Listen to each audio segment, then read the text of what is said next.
कितना ज्यादा बढ़ता है, इस पर निगाहें रहेंगी। जी, जाहिर सी बात है। आशीष का रुख कर लेते हैं। आशीष, गाजीपुर का इलाका और कम से कम पूर्वांचल की ये सीट है जो कि बीजेपी का बहुत बड़ा यहाँ पर हम यूं कहें कि बीजेपी का बहुत बड़ा दाव इस पर लगा हुआ है, लेकिन त्रिकोणीय मुकाबला है। तस्वीरें सुबह की क्या कह रही हैं इस वक्त, अगर वोटर हम देखें कि निकल करके घर से आ रहा है, वोट डाल रहा है?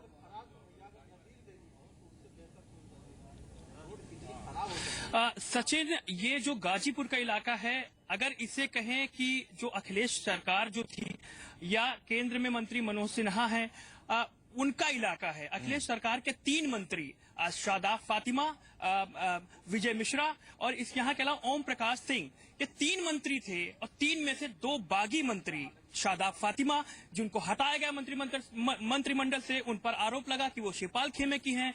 विजय मिश्रा जो धर्मार्थ कार्य मंत्री थे, उनको भी हटाया गया और उसके बाद वो सतीश चंद्र मिश्रा उनको बीएसपी में शामिल कर लेते हैं।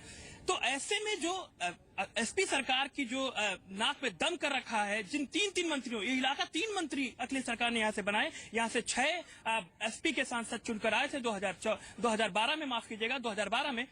तो ये इलाका में मंत्री बहुत हैं। केंद्रीय मंत्री की बात करें, मनोज सिन्हा की साख जो है दांव पर लगी हुई है। 3 साल के कामकाज का लिटमस टेस्ट इसी चुनाव में होगा। 11 तारीख को होगा जब नतीजे आएंगे। अब ये भी कहते सुना गया मनोज सिन्हा को यहाँ पर, जिस पोलिंग बूथ पर सचिन मैं बताऊं, ये पोलिंग बूथ है मोहनपुरा। मोहनपुरा जो है, मैं आपको बताऊं, ये मनोज सिन्हा का गांव है। गाजीपुर से कम ये 35 किलोमीटर दूर है जहां पर हम मौजूद हैं। मोहनपुरा जो इंटर कॉलेज है, वहां पर करीब 9 बजे के आसपास सचिन यहाँ पर वोट करने आएंगे मनोज सिन्हा।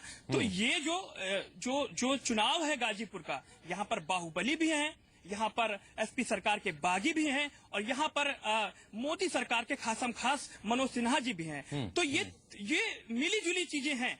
किसी को सीट बचानी है, जैसे मनोज सिन्हा ने एक बार कहा कि अगर पूरे 73 सांसद यूपी में हैं, अगर तीन विधायक हर जिले से आते तब भी उनका बहुमत जो है विधानसभा में मतलब कि वो हो जाएगा, बीजेपी सरकार बना लेगी। जही बात मनोज सिन्हा की, तो टिकट बंटवारे की बात करी तो जहां पर 7 सीटें हैं और 5 सीटें जिम्मेदारी भी कहीं ना कहीं सौंपी गई है और ये कहा गया है कि और बहुत वक्त से हमने देखा कि मनोज सिन्हा का, जहां तक आप जिक्र कर रहे हैं, उन्होंने वहां पर कैंप भी किया हुआ था और गाजीपुर में कैंपेनिंग भी उन्होंने काफी ज्यादा एक्टिव तरीके से की थी। रामचंद्र